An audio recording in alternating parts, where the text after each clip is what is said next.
الحمد لله رب العالمين والصلاة والسلام على أشرف الأنبياء والمرسلين نبينا محمد وعلى آله وصحابه أجمعين وبعد.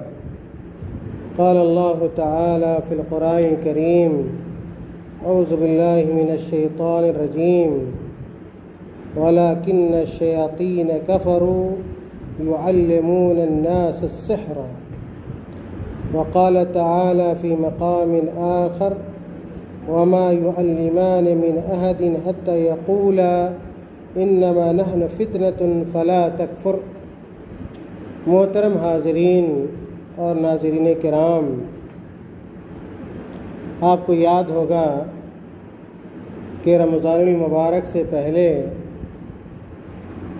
جس کتاب کو ہم لوگ پڑھ رہے تھے اور جس کتاب کا درس ہم لوگ سن رہے تھے وہ کتاب التوحید تھی، جو عقیدے سے متعلق کتاب ہے، توحید سے متعلق کتاب ہے، اور وہ کتاب پوری دنیا میں مشہور ہے، جس کے مصنف شیخ محمد بن عبد الوہاب رحمۃ اللہ علیہ ہیں۔ میرے بھائیوں، رمضان المبارک سے پہلے جو ہمارا آخری درس ہوا تھا، اس درس کا تعلق جادو سے تھا۔ ہم نے یہ بتلایا تھا اپنے درس میں کہ جادو کرنا، کرانا، سیکھنا، سکھانا یہ حرام ہے اور ایک کبیرہ گناہ ہے۔ ایسا عمل ہے جو آدمی جادو کرتا ہے، کراتا ہے، سیکھتا ہے اور سکھاتا ہے کہ اس عمل کی وجہ سے آدمی اسلام سے نکل جاتا ہے، اسلام سے باہر ہو جاتا ہے، خارج ہو جاتا ہے، آدمی کفر کا ارتکاب کرتا ہے، آدمی کافر قرار پاتا ہے۔ اس لیے ہر مسلمان مرد کو اور ہر مسلمان عورت کو اس کفریہ عمل سے، جو جادو کفریہ عمل ہے، اس عمل سے آدمی کو بچنا چاہیے، خود بھی بچنا چاہیے، اور اگر کسی کے بارے میں یہ پتہ چل جائے کہ وہ آدمی جادو کرتا، کراتا ہے، سیکھتا، سکھاتا ہے، تو اس آدمی کو بتانا بھی چاہیے کہ یہ عمل حرام ہے، ناجائز ہے اور کبیرہ گناہ ہے، بڑا گناہ ہے۔ اگر کوئی آدمی بلا توبہ کے جادوگر اگر بلا توبہ کے مر جائے تو پھر اس کی بخشش نہیں ہوگی، اللہ رب العالمین اس کو معاف نہیں کرے گا۔ قرآن میں اللہ تعالیٰ نے صراحت کے ساتھ جادو سیکھنے کو، سکھانے کو حرام قرار دیا ہے، کفر سے تعبیر کیا ہے۔ میں نے 2 آیت پڑھی ہے سورۃ البقرہ کی۔ اللہ تعالیٰ نے کہا وَلَكِنَّ الشَّيَاطِينَ كَفَرُوا، کہ لیکن شیاطین نے کفر کیا۔ ہاں، شیاطین نے کفر کیوں کیا؟ وہ اس لیے کہ يُعَلِّمُونَ النَّاسَ السِّحْرَ، کہ وہ لوگوں کو جادو سکھاتے تھے۔ پتہ یہ چلا کہ جادو سکھانے والے لوگ اور سیکھنے والے لوگ دونوں اسلام سے خارج ہو جاتے ہیں، اسلام سے نکل جاتے ہیں۔ اس سے آپ اندازہ لگا سکتے ہیں کہ جادو کتنا بڑا گناہ ہے۔ میرے بھائیوں، یہ باتیں میں نے اپنے گزشتہ درس میں بھی بیان کی تھیں، اور اس طرح کی جو دیگر آیتیں ہیں ان آیتوں کا تذکرہ بھی کیا تھا، جس سے یہ پتہ چلتا ہے کہ جادو ایک خطرناک گناہ ہے، بڑا گناہ ہے۔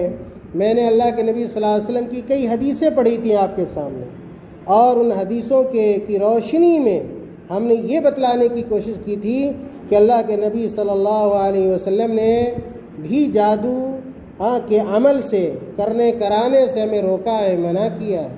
بلکہ ایک حدیث میں اللہ کے نبی صلی اللہ علیہ وسلم نے یہ بات بتلائی کہ جادو سیکھنے والے لوگ اور جادو کے عمل کی تصدیق کرنے والے لوگ یہ جنت میں نہیں جائیں گے، جنت میں داخل نہیں ہوں گے۔ اللہ کے نبی صلی اللہ علیہ وسلم کی حدیث پڑھی گئی تھی آپ کے سامنے کہ ثلاثۃ لا يدخلون الجنہ، کہ 3 طرح کے لوگ جنت میں نہیں جائیں گے، 3 طرح کے لوگ جنت میں نہیں جائیں گے۔ پہلی طرح کے جو لوگ جنت میں نہیں جائیں گے، مدمن الخمر، ایسا آدمی جو شراب کا عادی ہو، جو شراب کا عادی ہو، نشے کا عادی ہو۔ شراب سے مراد صرف وہ شراب نہیں ہے جو عام طور پہ لوگ پیتے ہیں، ہر نشاور چیز شراب ہے، ہر وہ چیز یاد رکھ لیجیے، ہر وہ چیز چاہے وہ کم ہو یا زیادہ جس کے اندر نشہ ہے وہ شراب ہے۔ اس لیے آدمی کو ہر نشاور چیز سے اور خاص طور سے جو شراب جس میں بہت زیادہ نشہ ہوتا ہے اس سے تو بچنا ہی چاہیے۔ تو نشہ کا عادی آدمی جنت میں نہیں جائے گا، شرابی آدمی جنت میں نہیں جائے گا۔ اسی طرح اللہ کے نبی صلی اللہ علیہ وسلم نے کہا وقاطع الرحم، وہ آدمی جنت میں نہیں جائے گا جو لوگوں کے ناطے رشتے کو کاٹتا ہے، چاہے وہ ناتا رشتہ نیا ہو یا پرانا ہو۔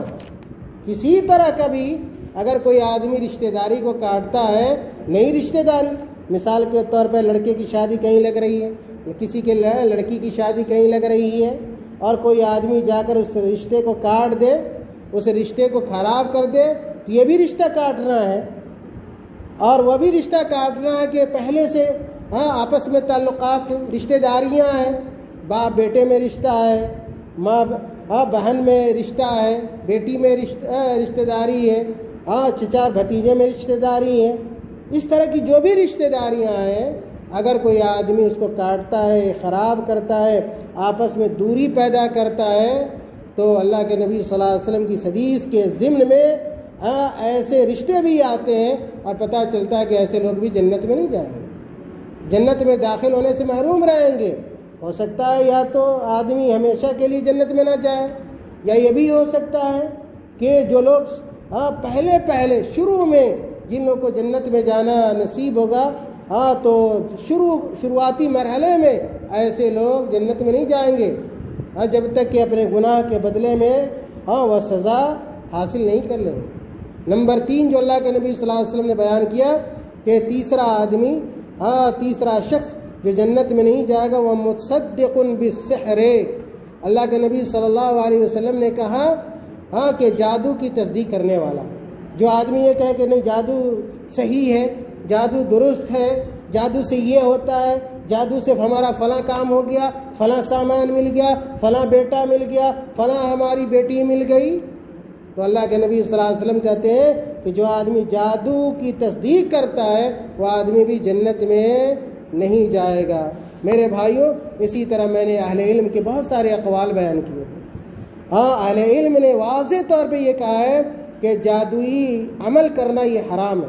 اگر کوئی آدمی جادو کا عمل کرتا ہے تو بالاجماع تمام اہل علم کا اس بات پر اتفاق ہے کہ یہ ایسا عمل یہ حرام ہے، کبیرہ گناہ ہے، بلکہ ان 7 چیزوں میں سے ایک ہے جو آدمی کو ہلاک کر دینے والی ہیں، اور وہ 7 چیزیں حدیث کے اندر بیان کی گئیں۔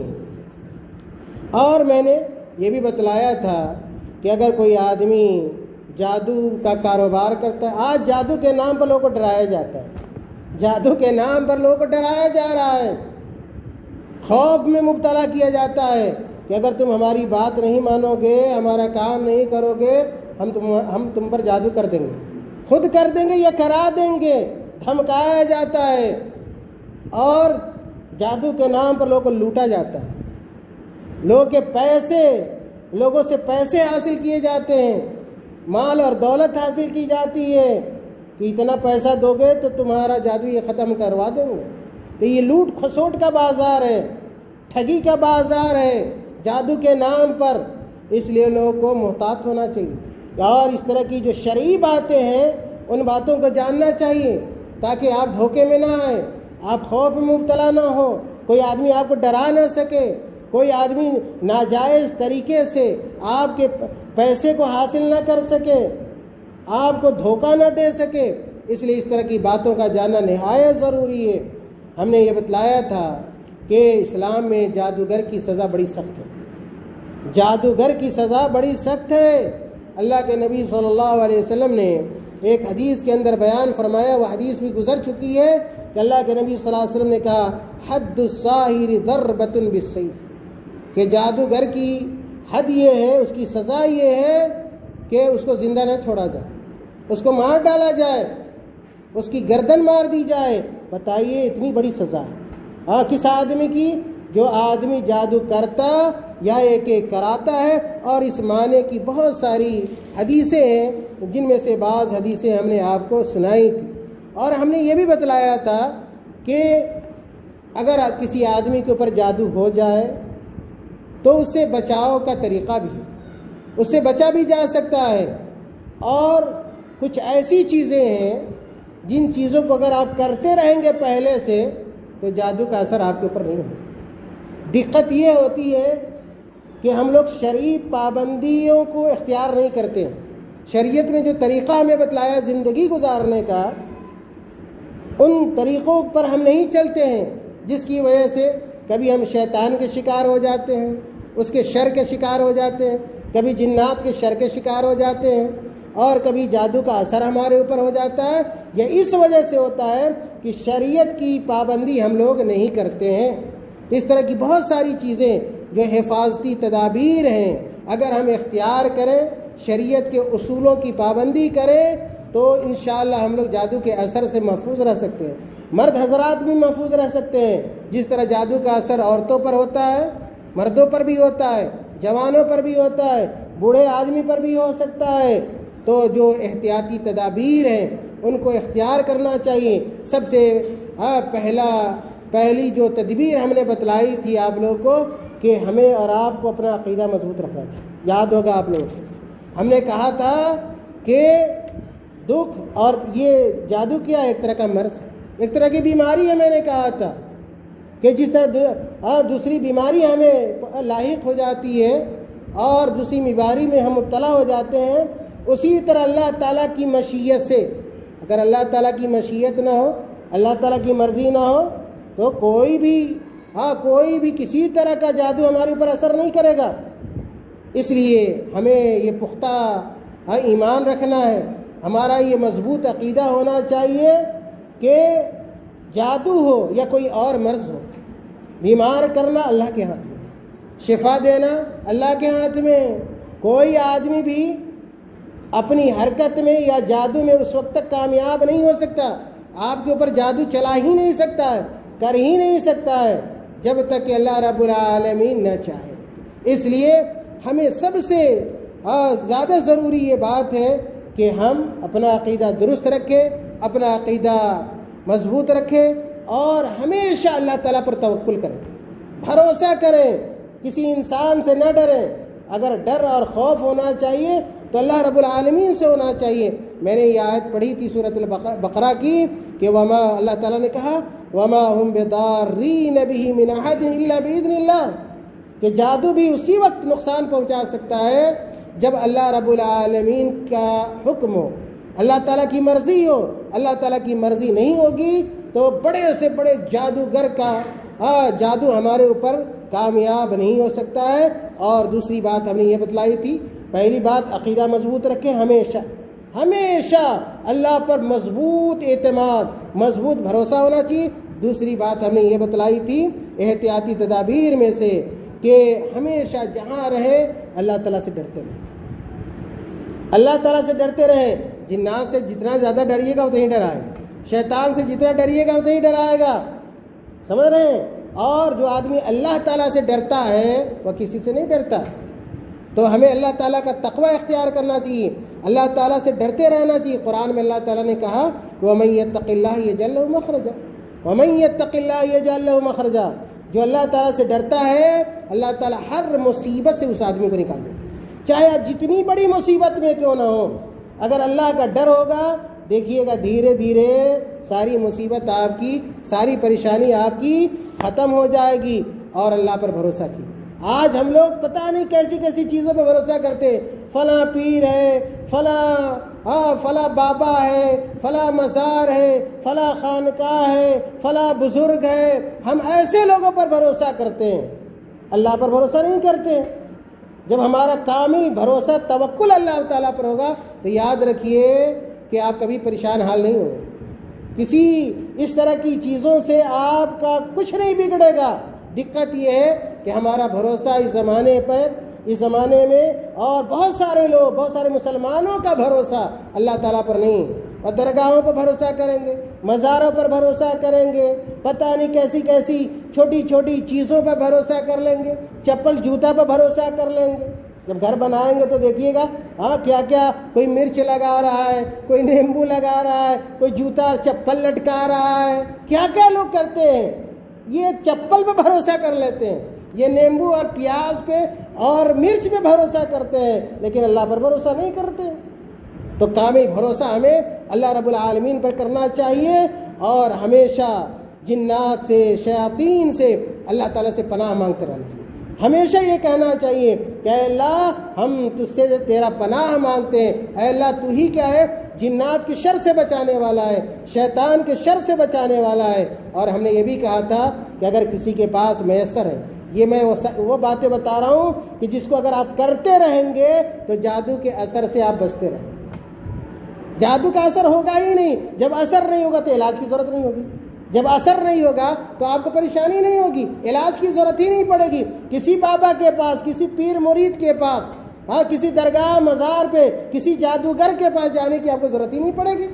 بہت سارے شر سے آپ بچ جائیں گے اگر یہ سب کام کرتے رہیں گے۔ میں نے یہ بھی کہا تھا کہ اگر کسی کے پاس اجوا کھجور ہو، یاد ہوگا میں نے کہا تھا کہ اگر کسی کے پاس، کھجور کی بہت ساری قسمیں، کھجور کی 100 سے زیادہ قسمیں، 100 سے زیادہ کوالٹی کی کھجور آتی ہے، اس میں سے سب سے عمدہ جو کھجور ہے اور جس کا تذکرہ حدیث کے اندر آیا ہے وہ اجوا کھجور ہے۔ اگر کسی کے، اور یہ کھجور جو کچھ مہنگی ملتی ہے، کچھ مہنگی ملتی ہے، جن کے گھر کے لوگ باہر رہتے ہیں، تو ان کو کہہ سکتے ہیں کہ جب آپ آؤ تو 2 کلو 3 کلو 4 کلو آپ اس طرح کی کھجور لیتے ہوئے آؤ۔ حدیث میں آتا ہے، اللہ کے نبی صلی اللہ علیہ وسلم نے کہا، من تصبح 7 تمرات اجوة لم يضره ذلك اليوم سم ولا سحر۔ اللہ کے نبی صلی اللہ علیہ وسلم نے کہا، جس نے صبح کے وقت 7 اجوا کھجوریں کھا لی، صبح کے وقت جس نے 7 اجوا کھجوریں کھا لی، اس دن اسے نہ زہر نقصان پہنچا سکتا ہے اور نہ جادو نقصان پہنچا سکتا ہے۔ اگر کوئی آدمی آپ کو زہر بھی دے دے گا، لیکن اگر آپ نے صبح میں 7 اجوا کھجوریں کھائی ہوں گی تو زہر کا اثر بھی نہیں ہوگا۔ کتنی طاقت ہے، اندازہ لگائیے۔ اور اگر کوئی آدمی آپ کے اوپر جادو کرنا چاہے، آپ نے صبح میں 7 کھجوریں کھائی ہیں تو آپ کے اوپر جادو کا اثر بھی میرے بھائیوں نہیں ہوگا۔ اور اخیر میں ہم نے یہ بتلایا تھا، ان تدابیر، ان احتیاطی تدابیر کے ساتھ سب سے اہم یہ ہے کہ آپ روز مرہ کی جو دعائیں ہیں، اس میں ہم لوگ بہت لاپرواہی برتتے ہیں۔ آج ہم میں سے بیشتر لوگوں کو دعا ہی یاد نہیں۔ بہت سارے کتنے ایسے لوگ ہیں جو نماز پڑھتے ہیں، نماز کی بھی دعا ان کو یاد نہیں۔ لوگ یہ سمجھتے ہیں ہم یاد نہیں کر سکتے۔ نہیں، آپ یاد کر سکتے ہیں، نماز کی دعائیں بھی یاد کر سکتے ہیں۔ جو روزمرہ روزانہ پڑھی جانے والی جو دعائیں، صبح و شام پڑھی جانے والی دعائیں ہیں، ان دعاؤں کو تھوڑا سا وقت لگا دیجئے گا تو آپ یاد کر لیں گے۔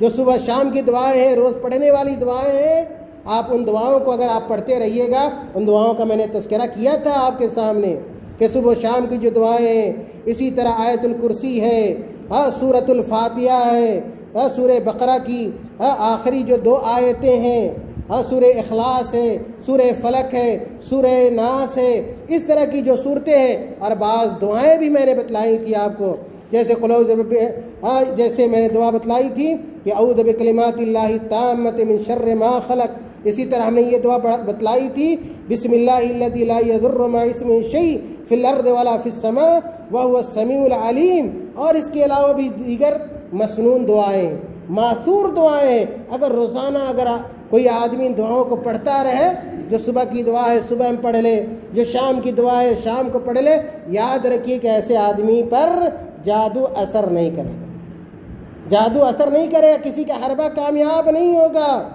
لیکن اس کے باوجود یہ سب کوئی آدمی جو سب کام کر رہا ہے، سارے تدابیر اختیار کر رہا ہے، اس کے باوجود کسی کے اوپر اگر جادو لگ جائے تو کیا کرے؟ میں نے وہ بھی بتلایا تھا کہ جادو، ابھی شروع میں بھی بتایا کہ جادو ایک مرض ہے، ایک بیماری ہے، اگر لگ جائے تو پھر اس کا علاج کرانا چاہیے، لیکن علاج شرعی ہونا چاہیے، غیر شرعی نہیں۔ جادو کا علاج 2 طرح سے ہوتا ہے، جادو کا علاج 2 طرح سے ہوتا ہے، ایک شرعی اور دوسرا غیر شرعی۔ اگر کسی کے اوپر جادو ہو جائے تو لوگ جادو کو ختم کرنے کے لیے جادوگر کے پاس جاتے ہیں، جو کہ جائز نہیں، حرام ہے۔ ناجائز ہے، اللہ کے نبی صلی اللہ علیہ وسلم نے اس سے منع کیا ہے اور شیطانی عمل قرار دیا ہے۔ اللہ کے نبی صلی اللہ علیہ وسلم سے پوچھا گیا کہ اگر کسی کے اوپر جادو ہو جائے تو کیا جادو کو جادو کے ذریعے ختم کیا جا سکتا ہے؟ تو اللہ کے نبی صلی اللہ علیہ وسلم نے کہا ہوا من عمل الشیطان، یہ ایسا شیطانی عمل ہے۔ اور آج لوگ ایسے ہی زیادہ کر رہے ہیں، زیادہ ایسے ہی کر رہے ہیں۔ کسی کے اوپر اگر جادو ہو جاتا ہے تو وہ کسی کیا ہے پیر کے پاس جائے گا، کسی کیا درگاہ کے پاس جائے گا، کسی مزار کے پاس جائے گا، اور پھر وہ آدمی اسی طرح کا جادو کرتا ہے جادو کو ختم کرنے کے لیے، جادو کو دور کرنے کے لیے۔ یاد رکھیے کہ یہ حرام ہے۔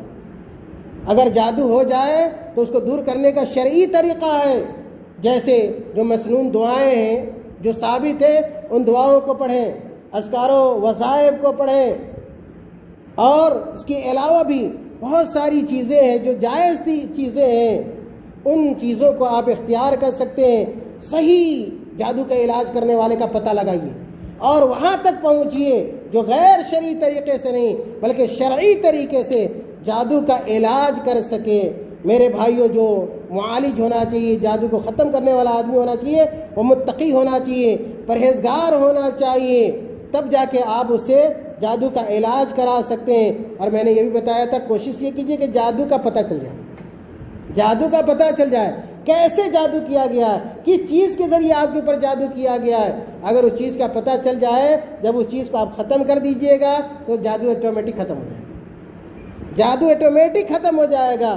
اور اسی طرح جادو کے علاج کے طریقے میں سے ایک طریقہ یہ بھی ہے کہ دم کیا جائے، جھاڑ پھونک کیا جائے۔ جھاڑ پھونک ایسے نہیں، غیر شرعی طریقے سے نہیں، بلکہ دم کرنے کے بھی کچھ اہم طریقے ہیں، جیسے سورہ فاتحہ پڑھا جائے، اسی طرح معوذتین پڑھا جائے، اور یہ پڑھ کر دم کیا جائے، اور کچھ دعائیں ہیں ان دعاؤں کو پڑھ کے دم کیا جائے جو حدیث کی کتابوں کے اندر موجود ہے۔ اور اسی طرح میں نے کہا آیت الکرسی وغیرہ پڑھ کے، آیت الکرسی وغیرہ پڑھ کے، کچھ لوگ ایسی باتیں پڑھ کے دم کرتے ہیں، خاص طور سے جو بابا وبا ہوتے ہیں، وہ کیا پڑھ رہے کچھ سمجھ میں نہیں آتا، سمجھ ہی میں نہیں آتا ہے۔ تو اس طرح جادو کا علاج کرانا یہ جائز نہیں ہے۔ آیت الکرسی پڑھی جائے، اسی طرح سورہ اخلاص ہے، سورہ بقرہ کی آیتیں ہیں، کئی آیتوں کا میں نے تذکرہ کیا تھا۔ ان آیتوں کو پڑھ کر میرے بھائیوں، جس کے اوپر جادو ہوا ہے اس کے اوپر اگر دم کیا جائے گا تو انشاءاللہ اس کا جادو اتر سکتا ہے، ختم ہو سکتا ہے۔ اور ایک یہ بھی طریقہ ہے کہ جو دعائیں ہیں جن کا ابھی میں نے تذکرہ کیا، جو آیتیں ہیں جن کا میں نے تذکرہ کیا، اشارہ کیا ابھی یا اس سے پہلے، اس کو پڑھ کر پانی کے اوپر دم کیا جائے، پانی کے اوپر دم کیا جائے، اور پھر اس پانی کے کچھ حصے کو اس مریض کو جس کے اوپر جادو ہوا ہے اس کو پلا دیا جائے، اور جو پانی بچے اس سے اس آدمی کو جس کے اوپر جادو ہوا ہے غسل دے دیا جائے، نہلا دیا جائے، اور یہ کام اس وقت تک کرتے رہنا ہے جب تک کہ جادو ختم نہ ہو جائے۔ اس کو اہل علم نے جائز قرار دیا ہے، شیخ ابن باز رحمۃ اللہ علیہ نے اور دوسرے اہل علم نے جادو کے اس علاج کا بھی تذکرہ کیا ہے کہ جو مسنون دعائیں ہیں، جو آیتیں ہیں، ان کو پڑھ کے پانی کے اوپر دم کیا جائے، کچھ پیا جائے، اور پھر کچھ پانی سے جس کے اوپر جادو ہوا ہے اس کو غسل کرا دیا جائے، نہلایا، صرف ایک دن نہیں بلکہ اس وقت تک یہ کام کیا جائے جب تک کہ جادو ختم نہ ہو جائے۔ تو انشاءاللہ اسی طرح منگریلا جانتے ہیں، منگریلا جس کو کلونجی کہتے ہیں، اجوا کھجور کا میں تذکرہ کر چکا ہوں۔ کلونجی یہ بہت اہم چیز ہے، ہر گھر میں ہونی چاہیے۔ منگریلا جس کو ہم لوگ معمولی سمجھتے ہیں، اس کے اندر علاج ہے۔ اللہ کے نبی صلی اللہ علیہ وسلم نے کہا فی الحبۃ السوداء شفاء من کل داء الا السام، سوائے موت کے۔ اگر موت مقرر ہوگی تو موت تو ٹل نہیں سکتی ہے، موت اگر مقرر نہیں ہے، اگر آپ کسی بھی بڑے سے بڑے مرض میں مبتلا ہیں، آپ کلونجی کا استعمال کیجیے۔ جادو بھی مرض ہے، اگر آپ کسی کے اوپر جادو ہو گیا ہے، اگر وہ بھی کیا منگریلا استعمال کرے گا، اس کو کھائے گا، تو انشاءاللہ اس کا جادو بھی ختم ہو جائے گا۔ اسی طرح شہد کا استعمال، ہر گھر میں شہد ہونا چاہیے، اور وہ ڈپلیکیٹ شہد نہیں، وہ چینی سے بنایا ہوا شہد نہیں، اوریجنل شہد۔ شہد کے اندر علاج ہے، اس کے اندر شفا ہے، حدیث میں اس کا تذکرہ آیا ہے کہ اگر کوئی آدمی شہد استعمال کرتا ہے، شہد میں بہت ساری بیماریوں کا علاج ہے، اسی طرح جادو کا بھی اس کے اندر علاج ہے. اسی طرح سینگی پچھنا لگوانا. کبھی کبھار لوگ جادو کرتے ہیں نا کہیں پہ، تو وہ جادو کسی جسم کے ایک حصے پر ہوتا ہے جہاں پہ ہو سکتا ہے بہت زیادہ درد ہو، تو پچھنا کے ذریعے بھی، سینگی لگوا کر بھی جادو کا علاج ہو سکتا ہے. لیکن بہت سارے لوگ کیا کرتے ہیں کہ جادو سے بچنے کے لیے، جادو کا علاج کرانے کے لیے تعویذ لٹکاتے ہیں. یہ بہت زیادہ ہے سماج معاشرے میں. جادو سے بچنے کے لیے، نظر سے بچنے کے لیے کیا کرتے ہیں؟ تعویذ گنڈا لٹکاتے ہیں. یاد رکھیے جائز نہیں، چاہے وہ قرآن سے ہو یا غیر قرآن ہو. تعویذ کے اوپر قرآن کی آیت لکھی ہو یا کوئی بھی چیز لکھی ہو، یاد رکھیے کہ اللہ کے نبی صلی اللہ علیہ وسلم نے اس سے منع فرمایا ہے. چاہے بڑا آدمی تعویذ پہنے، چھوٹا آدمی، خاص طور سے چھوٹے بچوں کو تعویذ بنایا جاتا ہے تاکہ یہ نظر سے بچ جائے، شیطان کے حملے سے بچ جائے، جادو سے بچ جائے. یاد رکھیے اللہ کے نبی صلی اللہ علیہ وسلم نے تعویذ لٹکانے کو شرک قرار دیا.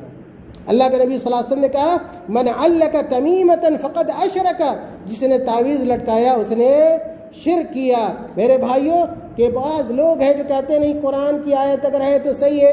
بھائی اس کے بھی بہت سارے نقصانات ہیں.